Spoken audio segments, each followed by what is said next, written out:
ചെയ്യാൻ എത്തിയിരിക്കുന്നത് ശ്രീ സൂര്യ കൃഷ്ണമൂർത്തി സാർ, ദേശീയ ബാലതരംഗത്തിന്റെ chairman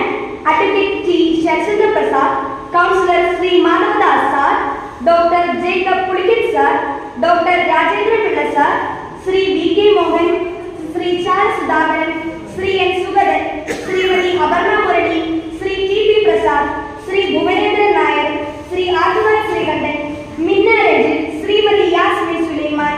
Ansar P S, Javed S, Shri M Jagendran sir, എല്ലാവർക്കും നമസ്കാരം. ദേശീയ ബാലതരംഗം എല്ലാ വർഷവും നടത്തുന്നത് പോലെ വിപുലമായ പരിപാടികളോടെയാണ് ഇത്തവണയും നവരാത്രി മഹോത്സവം ആഘോഷിക്കുന്നത്. ഇന്നു മുതൽ ഒക്ടോബർ